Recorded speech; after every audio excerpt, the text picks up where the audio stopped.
Hello to our Capital H listeners and welcome back to another exciting episode. I'm your host today, Kyle Forrest, and I'm thrilled to be joined by Oliver Shaw, the Chief Executive Officer at Orgvue.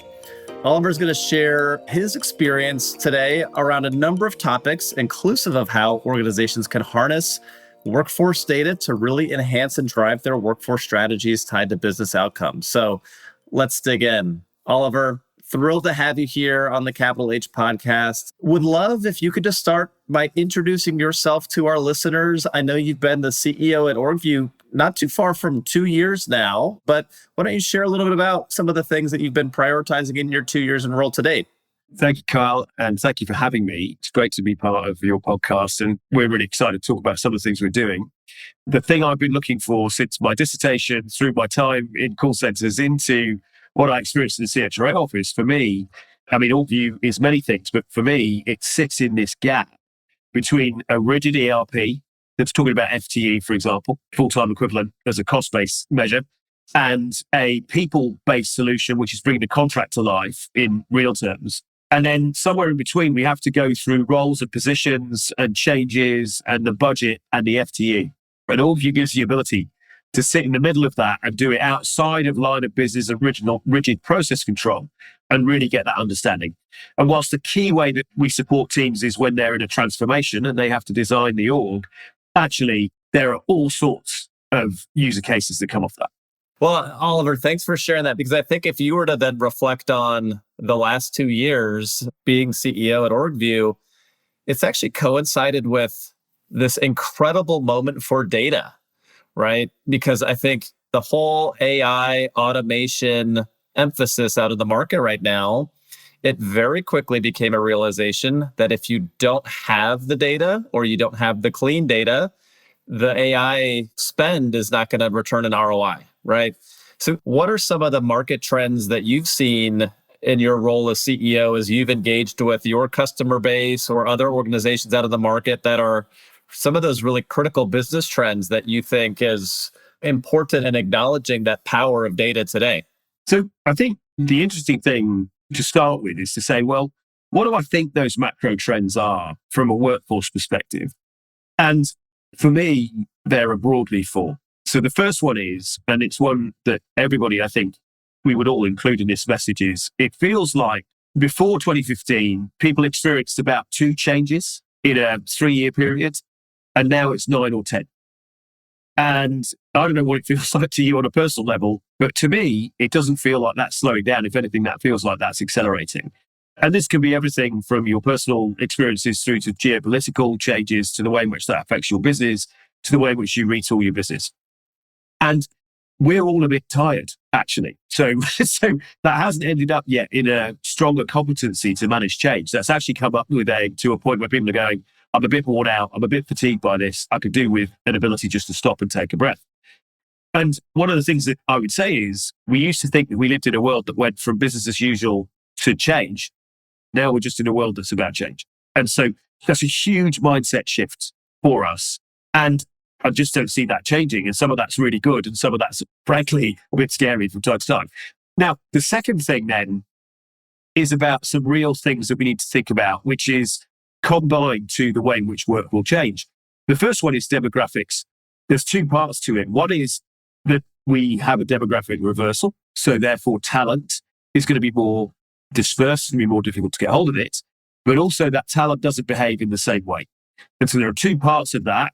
One is it doesn't have the skills it used to have, right? So we have the biggest skills gap that we've had for 20 years or 25 years since we've been measuring this stuff.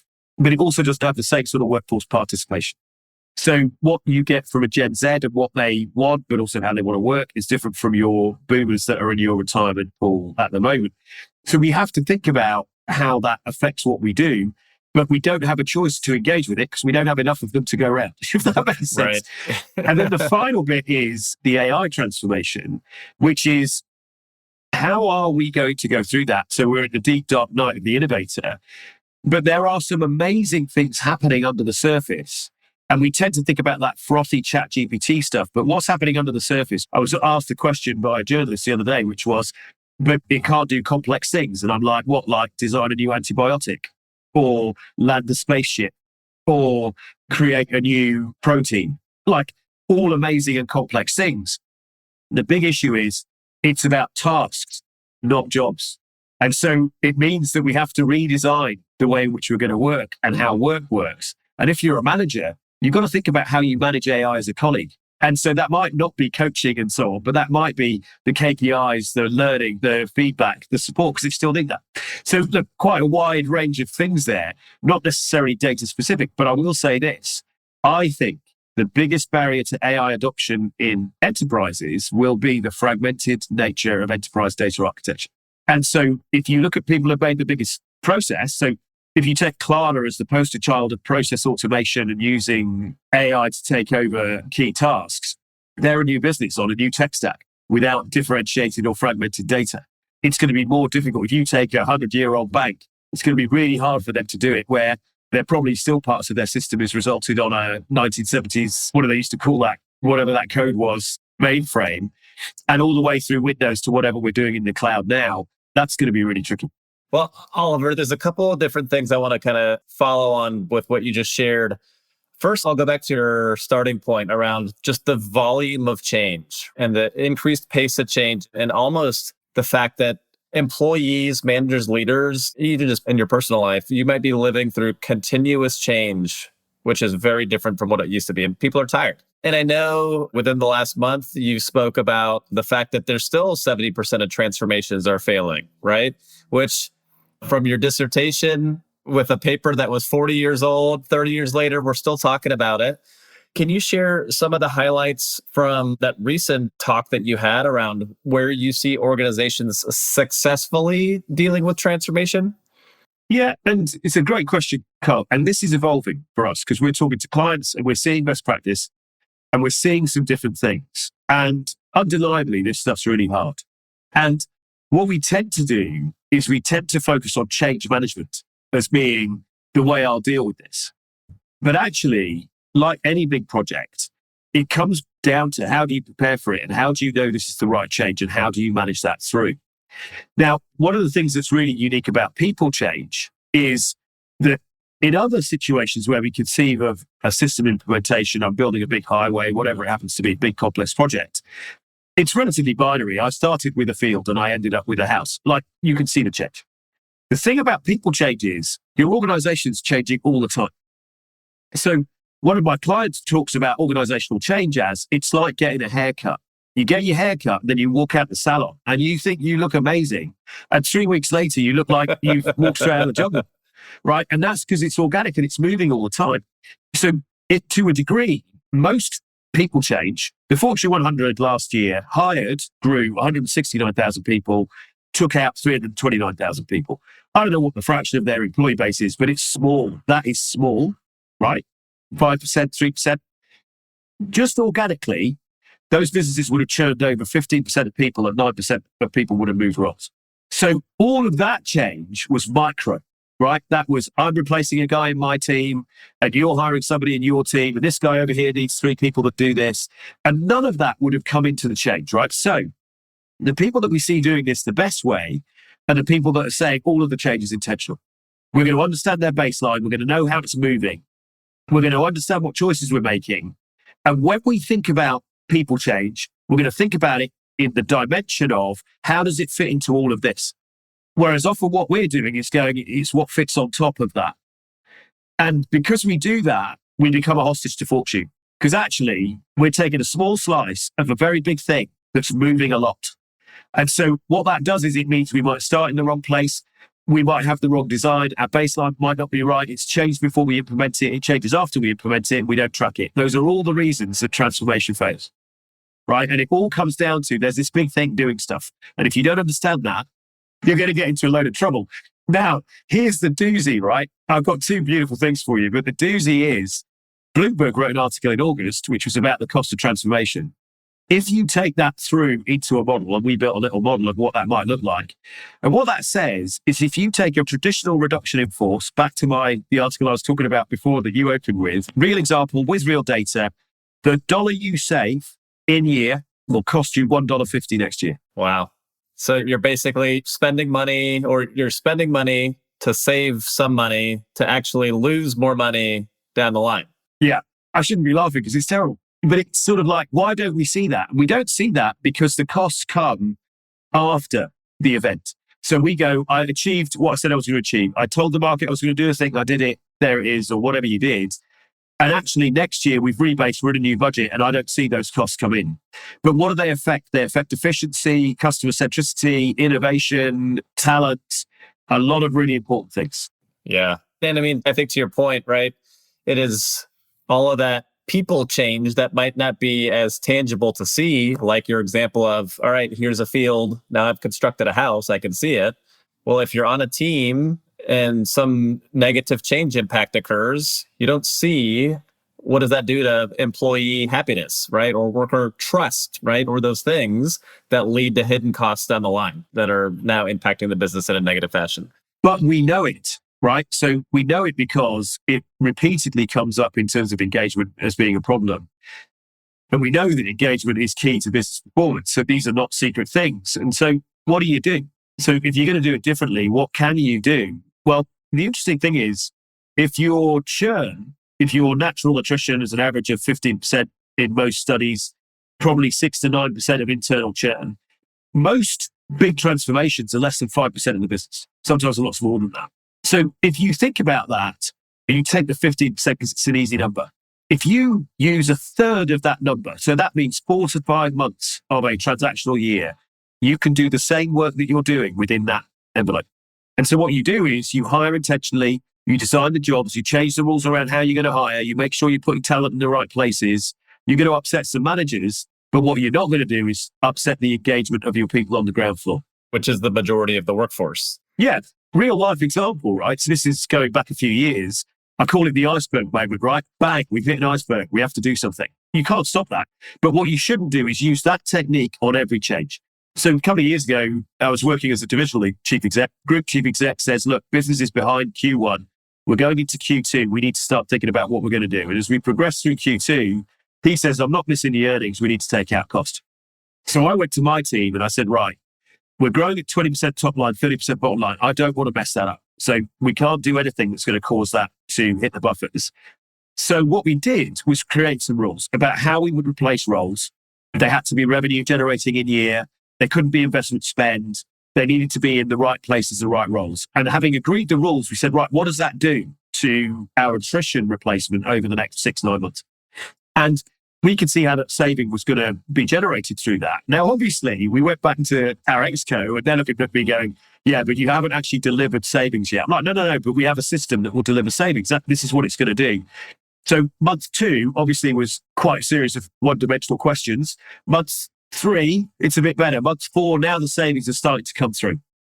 At which point, everybody just left us alone. And I can remember the CFO looking at me and going, it actually works. And I'm like, yeah, of course it works. But we've just had to be thoughtful.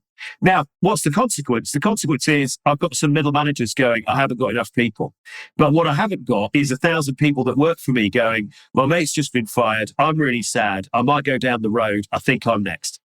Well, and one of the things that your story also highlights is the balance of immediate action, which I think sometimes there's a push for, I need to do something now, versus can we give the business time, right? And prove out that this is going to work and deliver something that's beneficial for the organization in the longer term. And really, it's something that Deloitte's been talking about this year with our 2024 Human Capital Trends Report.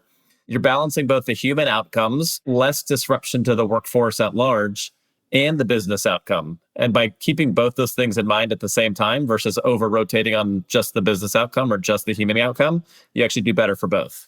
Well, and Oliver, maybe this actually is a good kind of segue into another piece that you had mentioned, which is just the fragmentation of data across organizations and how I think today in 2024, maybe in ways that organizations never could before, there's that ability to pull data from different sources internally and externally to inform decision-making in just new and different ways. And you shared a couple of stories kind of in advance of our conversation today of some organizations who have really done that well in a way that has driven some different business outcomes for them in terms of how they manage their workforce. Do you want to kind of highlight one or two of those for us? Yeah. So our IP often it resides in Excel, right? And the reason it's there is because that's where we manipulate data.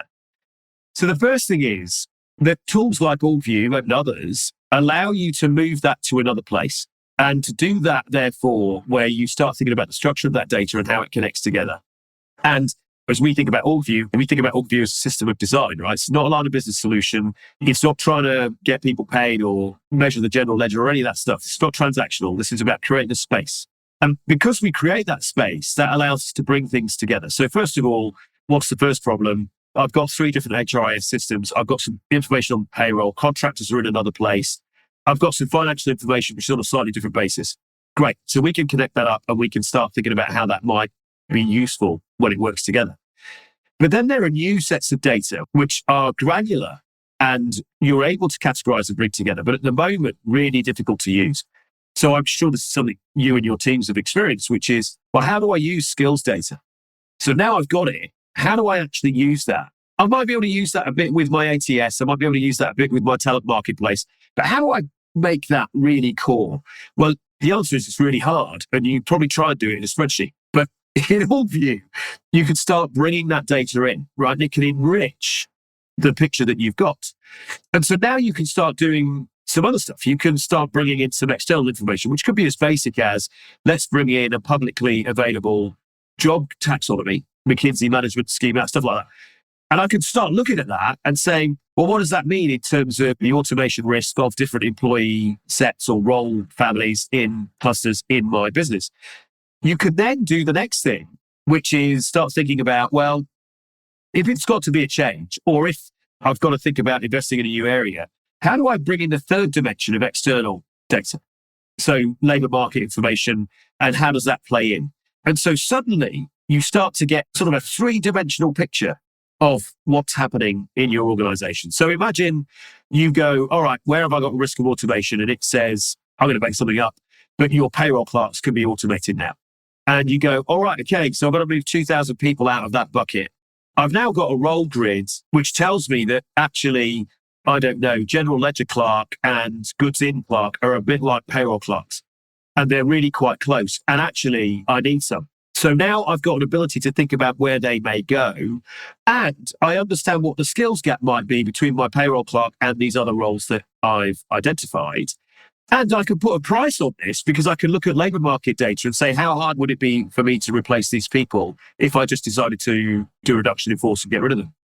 And so now suddenly you've got a picture which is quite different and much richer than the decision kind of architecture you might have had before.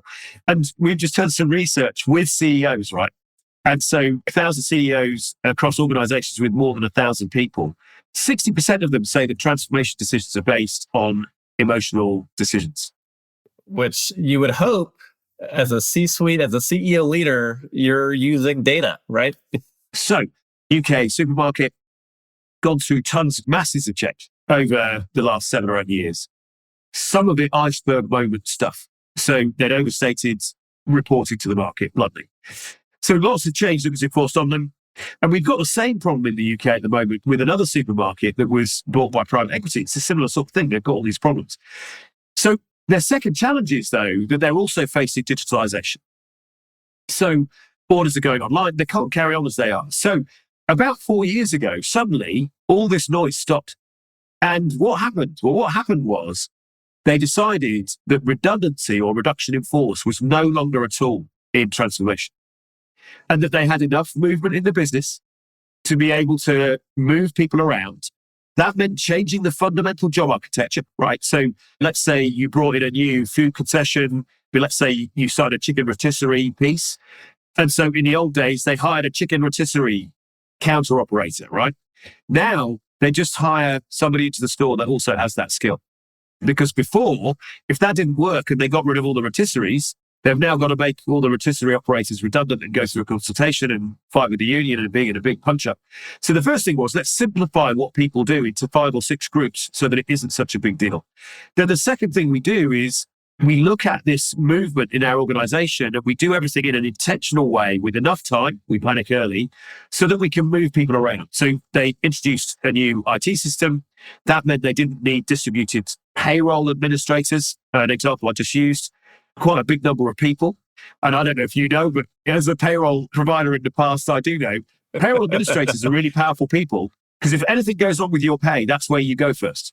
So they know lots of people. And so they're quite impactful and they're quite a unique type of person. But what they were able to do was to move all of those people over 12 months into other roles. And to the extent where at the end, people were saying, is there not voluntary severance? And the answer is no. We move the work, not the people, because moving the work is cheap. Moving the people is really expensive. The second thing they talk about is that when somebody comes into the business or somebody says, right, I need to change everything, they say, has the strategy changed?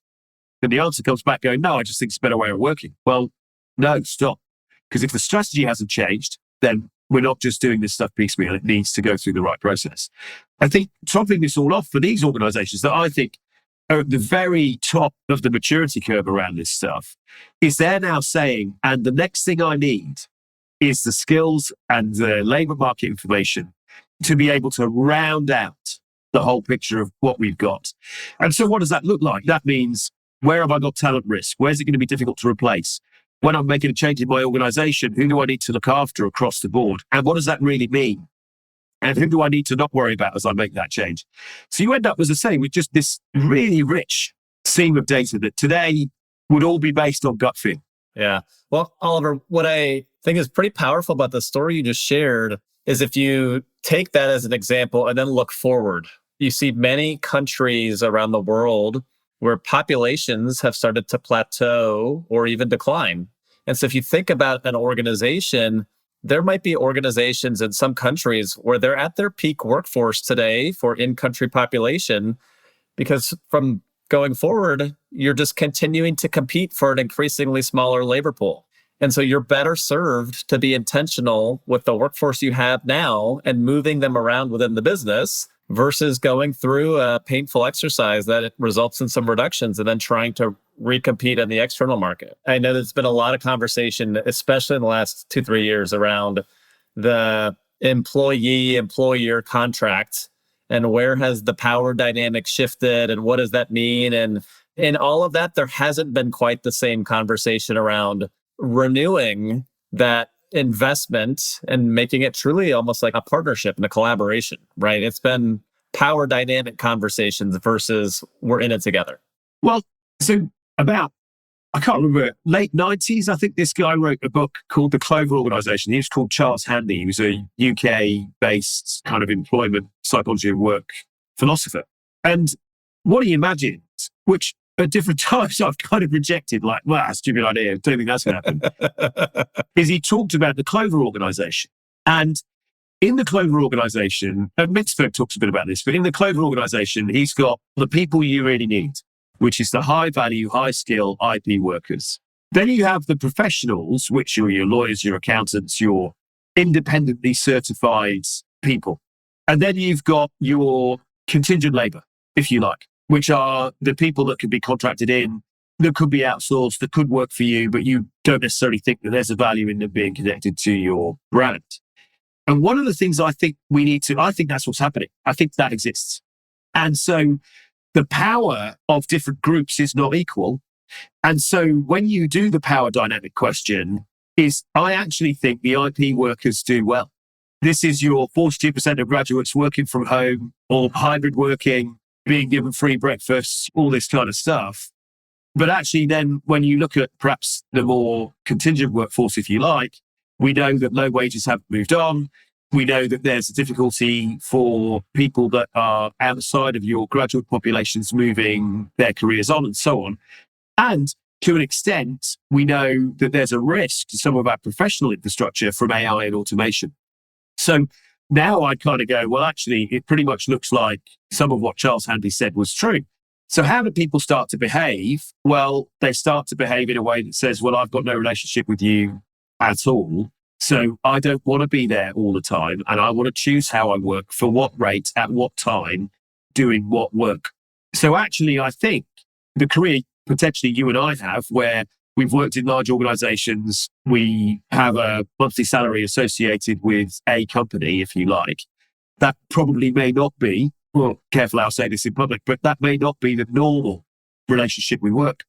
I think there's going to be, and that we've touched on some trends over the course of this conversation that are going to continue to evolve and impact the relationship with work. I think there are others that are probably just beginning to surface. They're going to continue to evolve in the next few years. And we could probably continue going for another hour digging into some of those. Just into that. Yeah.